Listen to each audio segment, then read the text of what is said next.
뜨거운 물을 드실 때도 통증이 느껴진다. 이러면 찬물보다 더 심한 정도의 신경이 자극을 받은 상태거든요. 그리고 2차 충치, 겉으로 보기엔 멀쩡한데 사진에서 보시는 것처럼 씌운 거 안쪽에서 뜯어보면 엄청나게 충치가 많이 진행됐죠. 지금 보시는 것처럼 이게 심해지면 신경이 죽고 기사된다고 하는데, 신경하고 연결되어 있는 잇몸뼈까지 녹아가지고 오늘 당장이라도 가야 되는 응급전술은 10점 만점에 9점이라고 보면 될 것 같아요. 네, 안녕하세요. 치통령 이치중 원장입니다. 치아가 불편할 때 하시는 말씀들 중에 찬물에 시리다, 그리고 씹을 때 아프다, 가만히 있어도 아프다, 치아를 두드려도 아프다, 뭐 여러 가지 이런 종류들이 통증에는 많이 있거든요. 하지만 경험 많은 치과 의사들이 엑스레이 한 장만 딱 보면 이 환자 진료실에 왜 들어왔구나 알 수가 있어요. 하지만 여러분들은 시리고 아프고 씹을 때 통증이 느껴지는 여러 가지 이런 통증들을 구분을 잘 못하시니까 오늘 영상에서는 이런 통증의 종류와 그리고 어떻게 해야 되는지 설명을 해드릴까 합니다. 주변에서도 제가 이제 치과 의사라는 걸 알게 되면 요즘에 나 치아가 너무 시려, 이런 호소를 제일 많이 하시거든요. 사실 진료실에서도 그래서 찬물에 시린 증상, 그리고 스케일링도 시려서 못하겠다, 그리고 요즘에 이제 날이 조금씩 더워지고 있는데 수박도 시려서 못 드시겠다, 이런 분들 되게 많아요. 시린 증상은 보통 범낭질이라고 하는 치아의 가장 두꺼운 껍질 부분인데, 이 껍질이 벗겨지면서 안에 있는 상아질이 노출돼가지고 대부분은 양치할 때 시려가지고 못하겠다, 찬물이 들어갈 때도 시려가지고 찬물 못 드시겠다 하는 이유는 대부분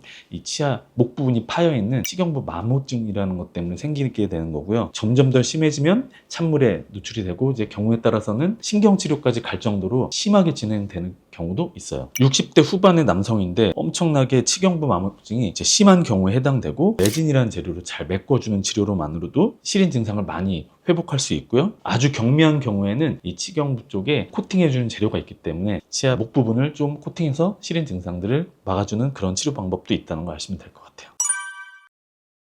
그리고 지금 보신 것처럼 치아 마모가 목 부분에 있는 경우도 있고, 이 씹는 면, 이 부분은 시린 증상이 씹을 때 같이 나타나는 경우도 있어가지고 요즘에 뭐 씹을 때도 살짝 시리고 찬물 들어갔을 때 엄청 시리다, 이런 부분들은 치아 마모와 그리고 교모라고 해서 씹는 면이 많이 달아있는 증상이 생겼을 때 발생을 합니다. 그래서 예전에 떼었던 게 떨어지거나 아니면 씹는 부분이 많이 마모되는 이유가 턱에 가해지는 과도한 힘 때문에 치아에 무리한 힘이 가해지니까 범낭질이 깎여 나간 다음에 그 밑에 있는 더 예민한 상아질이 노출돼가지고 시린 증상으로 발현되는 경우가 있거든요. 예전에는 이런 부분들을 진료실에서 설명하면 환자분들이 다 똑같이 하신 말씀이 오늘부터 그러면 제가 좀 살살 씹어 볼게요, 딱딱한 거 좀 덜 먹어 볼게요, 이렇게 말씀을 하시는데, 아시다시피 보톡스 주사 한 방으로만으로도 이런 교근을 많이 줄여서 씹는 힘을 낮춰주면서 치경부가 마모되거나 아니면 치아 마모, 교모까지도 줄일 수 있다는 걸 알고 계시면 좋을 것 같습니다. 제가 예전에 보톡스를 치과에서 사용하는 사용 방법과 용도에 대해서 설명한 영상이 있으니까 한번 참고하시면 좋을 것 같아요. 마모 그리고 교모 이런 거 말고도 충치 때문에 시린 증상이 발현되는 경우도 있거든요. 정말 작은 충치들은 처음에는 느낌이 없지만 초기 충치에서 중기 충치로 넘어가서 검정색이 조금 더 어두워지면서 안에서 비쳐서 나오게 되면 에나멜을 뚫고 상아질까지 들어간 거기 때문에 대부분 씹을 때나 찬물에 시린 증상으로 나타날 수도 있으니까 꼭 충치 검사는 정기적으로 받으시고, 충치 치료를 했는데도 불구하고 그 안에서 생기는 충치를 2차 충치라고 하는데, 이렇게 엑스레이로 봤을 때는 그 안쪽에서 썩고 있기 때문에 떼우는 거 안에서 2차적으로 썩게 되면서 겉으로 봤을 땐 모르지만 찬물이 들어갔을 때 시린 증상으로 나타날 수 있으니까 이것도 같은 방법으로 치료를 꼭 해야 된다고 알고 계시면 좋을 것 같아요. 좀 전에 설명드린 대로 교모, 마모, 그리고 충치까지 합치면 치과 진료에서는 제일 많이 발현되는 증상들이기 때문에 응급점수로는 10점 만점에 5점 정도라고 보시면 될 것 같아요. 빨리 갈수록 이득입니다. 이제 반대로 뜨거운 물을 드실 때도 통증이 느껴진다, 이러면 찬물보다 더 심한 정도의 이 신경이 자극을 받은 상태거든요. 치아 안쪽에도 치아에 신경이라는 게 있는데, 이 자극의 정도가 훨씬 더 심해졌을 때, 그리고 이 신경이 손상받아서 많이 들어본 신경치료가 필요할 정도까지 갔을 때 뜨거운 물에 반응을 하기 시작하거든요. 찌릿하면 바로 손 떼세요. 수치가 많이 올라가고 있는데 괜찮으시죠? 이건 신경치료 된 치아. 감각을 못 느껴요.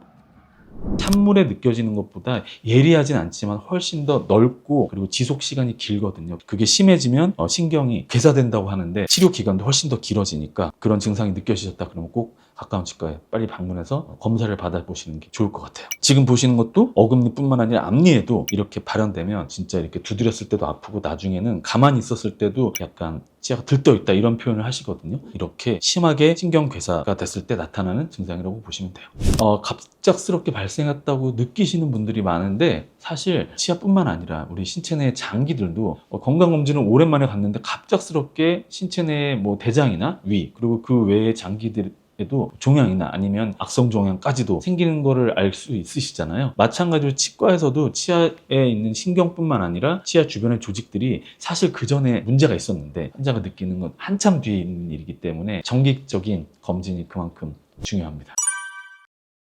진료실에서 저한테 더 아프다고 하면 왠지 제가 더 강한 치료를 할까봐 살짝 아팠어요 이렇게 표현하시는 분들이 계시거든요. 보시다시피 신경과 가까울수록 더 강한 자극이 느껴지는데 이게 씹을 때 해당 치아가 꽉 눌리거나 아니면 충치가 있는 부위에 음식물이 끼어가지고 날카로운 통증으로 나타났을 때 느끼시는 분들이 많아요. 이런 경우에는 신경 치료할 확률이 매우 높아지기 때문에 응급은 아니지만 빨리 갈수록 신경치료를 피하거나 그리고 더 적은 정도의 치료를 할 수 있으니까 오늘 당장이라도 가야 되는 응급전수는 10점 만점에 9점이라고 보면 될 것 같아요. 좀 전에도 설명드렸던 씹을 때 아파요인데요. 정말 씹을 때 아픈지 이렇게 딱딱한 거 그리고 부드러운 재료들로 한번 씹어보게 테스트하는 그런 임상 검사가 있어요. 그래서 그 치아를 찾기 위해서 해당 치아들마다 두드려 보거나 씹어보는 테스트를 해보는데 이런 경우에 이제 해당 치아가 아팠다 그러면 아까도 설명드렸던 충치가 진행이 되는 경우도 심하고 그리고 2차 충치 겉으로 보기엔 멀쩡한데 쉬운 거 안쪽에서 진행되는 경우에 이런 경우가 정말 많아요. 이것도 마찬가지로 쉬운 거 안쪽에서 뜯어보면 엄청나게 충치가 많이 진행됐죠. 이런 경우에 신경치료를 또 하는 경우가 많기 때문에 꼭 빨리 치과에 방문해서 검사를 받아보셔야 되는 그런 증상입니다. 제가 충치가 어렸을 때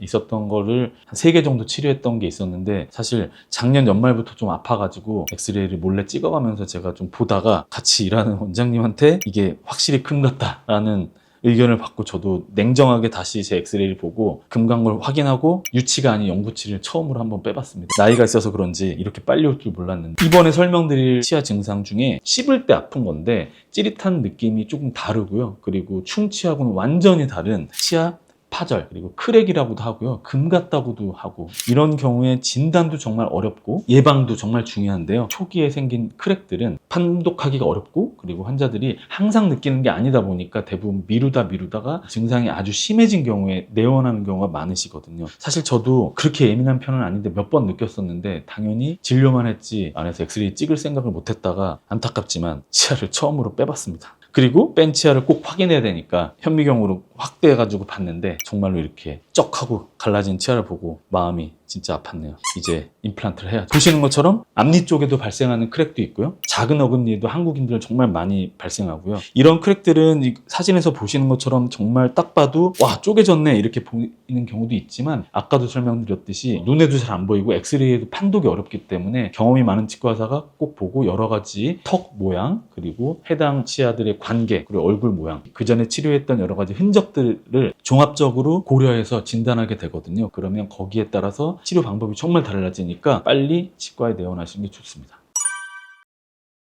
아까도 설명드렸듯이 대부분 크랙이라는 거는 강한 힘 때문에 치아가 쪼개지는 거기 때문에 말씀드렸던 사각턱에 이 근육에 가볍게 주사 한 방 보톡스 놔주는 것만으로도 근육이 많이 줄기 때문에 크랙도 예방할 수 있는 중요한 방법이라고 생각하시면 돼요. 저도 1년에 한 번씩 보톡스에 맞는데 이뻐지려고 하는 게 아니라 제 치아를 보호하기 위해서 10달에 한 번씩 받고 있습니다. 치아 통증이 굉장히 극심한 이유 중에 하나가 우리가 몸의 12신경이라고 뇌신경엔 12가닥의 중요한 우리 전선 같은 건데요. 이 전선 중에서 5번째 신경, 이 신경이 뇌를 타고 올라가고요. 당연히 치아에 분포되어 있는 신경들이기 때문에 위턱 그리고 아래턱에 분포돼서 이 머리까지 올라가거든요. 귀 앞에 있는 부분을 통해서 올라가는데 우리가 혹시 귀가 아파 보셨을 때도 느끼셨겠지만 정말 아프잖아요. 이 귀하고 연결되어 있는 신경이거든요. 그래서 보통은 좌측 우측이 다르니까 이게 뇌신경의 한 가닥이기 때문에 인간이 참기 쉽지 않은 강력한 고통이라고 보시면 될 것 같아요.